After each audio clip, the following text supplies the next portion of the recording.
All right. Hi, everyone. Let me just post the minutes in the chat. Not too much on the agenda today, but I think to start us off, Lorenz had a demo of a new package he's working on based on torch.jl, which is supposed to replicate stuff like Flux training. So Lorenz, do you want to share? Yeah, definitely.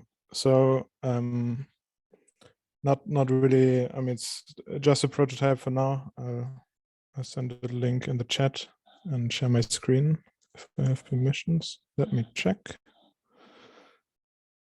Kyle, can you give me rights? Yeah, I think you should have them now. Okay, thanks. All right, desktop. Yeah, so I sent the link in the chat. This package, it's an extension to Flux training, which is the training loop library that FastAI.jl also uses. And it introduces this new PyTorch backend and basically allows you to just use PyTorch with your existing Flux training loops or integrated with FastAI.jl as well. It's, I mean, the idea is just to have like some backdoor to PyTorch when you need it, and there maybe multiple reasons for this. I'll get to that in a minute. But this is like basically what you have to do. You load Flux training, you load PyCall, you load a Py object using like the PyTorch library, like Torch Vision, for example. And then you add this PyTorch backend callback to your Flux training learner. And then the idea is that it takes care of everything else. You can also specify the device here, so to use a GPU. Why would you use this? To access pre-trained PyTorch models, access research code that has only recently been published in PyTorch and you don't want to rewrite it. You don't want to wait on your model to compile because the PyTorch is already compiled, right? So no time to first gradient. You're fine with like the standard ML, I guess, use cases that PyTorch has. And there's also some performance gains, especially in terms of memory usage for larger vision models that you can get using the PyTorch kernels this way. There's also, I mean, this is not built on torch.jl. For those who don't know, torch.jl is a package in the FluxML org that provides native bindings to the C++ PyTorch code. This is really just a small wrapper around PyCall and an existing Python installation. So it doesn't yet handle all the setup with installing packages. It's also not released yet, but there's this demo here that already works. This is from slightly adapted from the FastAI.jl docs, training an image classifier. So this is just the setup, data loading and everything using FastAI.jl because it's much shorter that way. And then this is a helper function that just uses Torch Vision to load a pre-trained model. And yeah, constructing the learner, passing the callback, and then fitting it. So what basically happens is this callback, show the implementation, it's not super long. It tries to convert the model to a PyTorch model object. It wraps the parameters also in the PyTorch params so that it can override the backward pass, and there's some optimizer and loss function conversions already like pre-written. So if you pass in flux.mse for the mean squared error, then it'll get converted to the PyTorch version of that. And then this is just using the event system of Flux training, hooks into that, and does a very basic PyTorch training loop. But the good thing here is that since we also,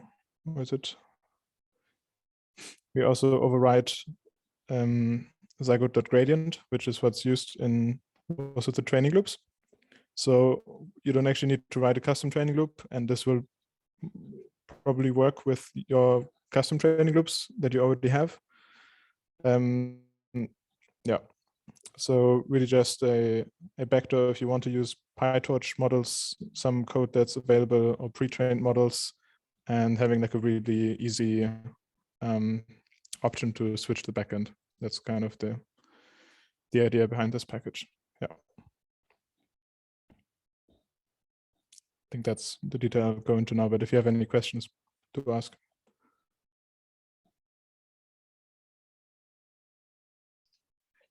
Yeah, looks pretty cool. I think it'll be useful, especially for anyone using FastAI to get pre-trained models and the like. And some of this stuff like having to override zygote.gradient, once Flux is AD agnostic, which is one of the more recent efforts that just started out, I could, see like a torch.jl AD backend that you could choose, and then you wouldn't have to have little hacks and stuff like that. Might be built into Flux. So this is supposed to be hacky, but working. Nice. Does anyone have any questions? I didn't really have a question, just a comment. Torch already works with Torch.jl already works with all of the Flux machinery already, right? We can also load pre-trained models and so on in there. So that could be another way of implementing the same if we really care about using pre-trained models and so on. Of course, that also means that we can interweave say Julia AD and a Torch AD and like differentiate Python code and so on. And yeah, this is just another sort of way of plugging into the pre-trained models ecosystem, I suppose. Right. Yeah. So Torch.jl sits somewhere in the middle, and I think that's kind of the way forward with Torch.jl, having it be like having the native bindings. I saw some open issues about it not quite working, and I'm not sure how much is being maintained. So this is also just supposed to, since it's based on Python, to also give an access to not just Torch but the Python ecosystem, just loading Python from models. Isn't Torch meant for Torch like low-level kernels and operators? It won't get like models defined in Python, right? Torch.jl I'm talking about. Torch.jl is, as I understand it, bindings to the C++ Torch binaries, right, Daria? Right. So this allows us to work with full. Torch.jl also has the high-level Flux layers working, like conf and everything. I just mean it seems like they're different.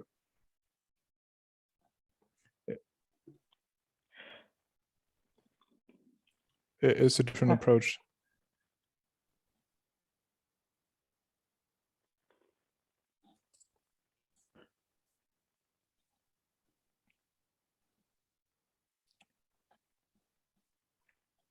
So the idea with PyTorch training is just that you can use Python code or really quickly port examples over to Julia and have kind of like this incremental conversion from Python kind of also with the intention of making it easier to get started for people who've only ever had contact with PyTorch or who come from Python deep learning land. Is there an implicit step where you have to have set up all the PyCall stuff already? You mean the installation of packages? Yeah, like yes. Like Yeah, torch. right. That's manual for now. So you have. I mean, I'm sure that if more work goes into this and people want it as a package, then that can be part of the package. I think Python call.jl actually has some, or was it content package.jl? There's some ways to specify Python package that are built, I guess installed on build time. Right now, it's just a manual setup step. So if you have it in your global Python config or the one that you build PyCall with, then that's the one. Yeah, I think PyCall, I think it depends on the OS that you're using, what default it uses, but at least for me on my end, with the Mac, it installs its own installation of Miniconda or something equivalent to that. And then I think when you try to PyImport, it will install packages for you. That was my impression. I don't think it installs them automatically. Oh, okay. Maybe But I yeah, just got lucky so the default far. is a custom Python installation, right? But you can change that and rebuild the package. So if you want to set that up for now, just see the pycall.jl repo. Thank you. And yeah, one more thing, like, yeah, again, very early prototype, most of the conversions of loss functions and optimizers not implemented.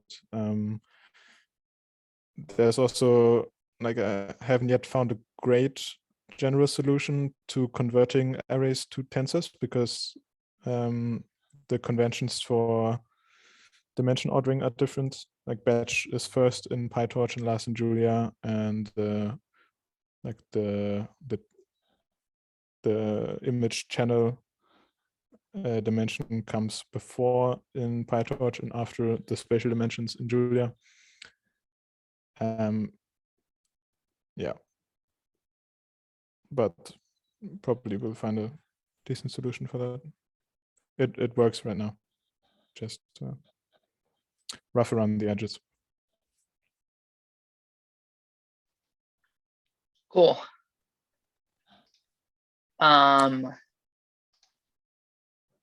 Was someone about to ask something?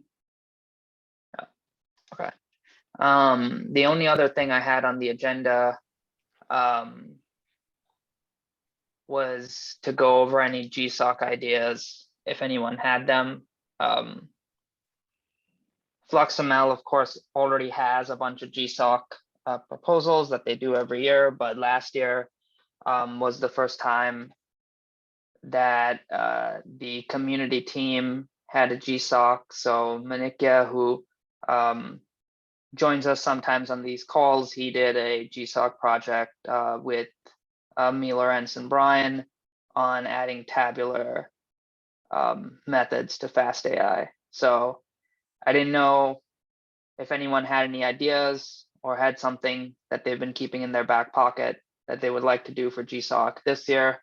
But it would be good to think about those either on this call or post them offline in the Zulip stream, so that we can get those added to the Julia webpage before the application deadline.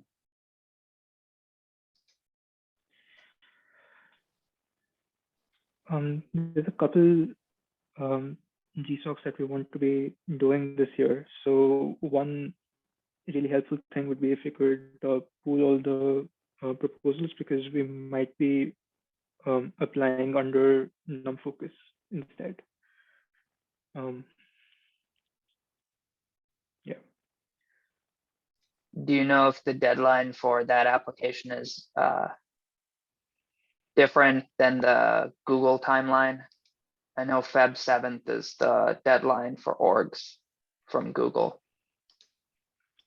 Right. I will check in with them once again, but I wasn't given a hard deadline yet. But just to make sure that we have everything ready in time, I'll make sure to check in. Is the process the same as last year where we submit PRs to that the website, basically? PRs to the website, but ideally, let's have a chat before we do that, so that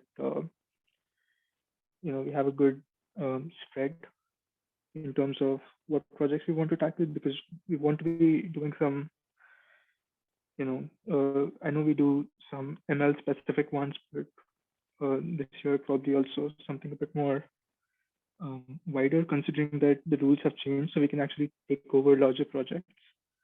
So some things that have required longer time, or maybe even shorter projects, so we can probably make use of those better. Yeah, that sounds good. Yeah, I guess just let us know when will be a good time to like have that call, or we can like coordinate offline if you prefer. Yeah. We can probably do it in the next ML call. For everyone on the call, please do make sure to add in your preferred time slots. I've added a poll. So yeah. Could you There's straw repost poll. the link here so people can find it easily? Let me find that real quick for you.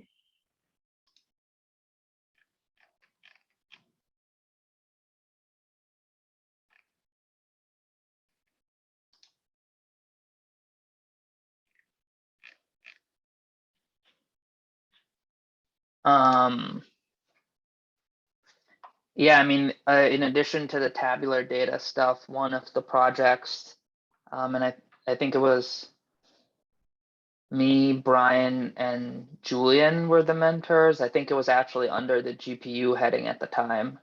But I think it makes more sense to move it under the ML heading, but it was for multi GPU training, which we have, I think, a couple good prototypes of that idea already floating around at this point. But I was thinking a good GSOC project would be to kind of bring that together in a user-facing API that's usable by something like FastAI. I have a couple of questions on that. One is that one's a comment basically, which is that we might have a couple of those already.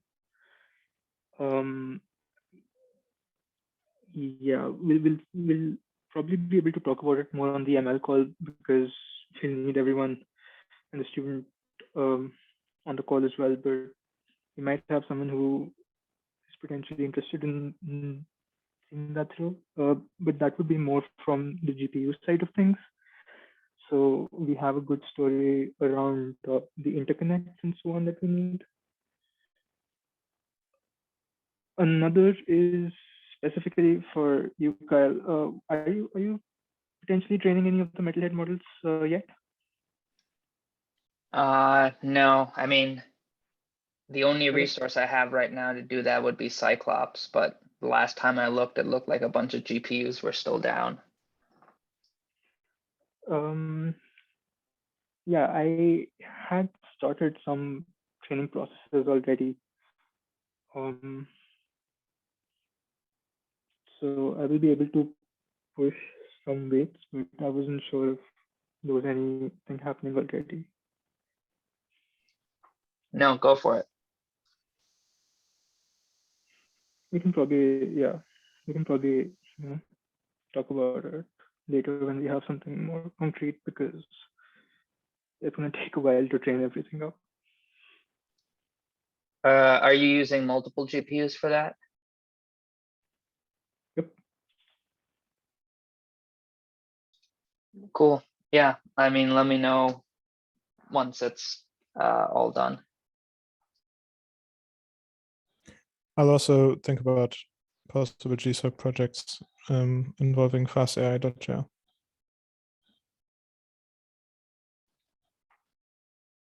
Yeah, nice. Yeah, sounds like we'll just discuss that on the next ML dev call. So yeah, make sure to fill out that poll that Daria posted. So anything else for today?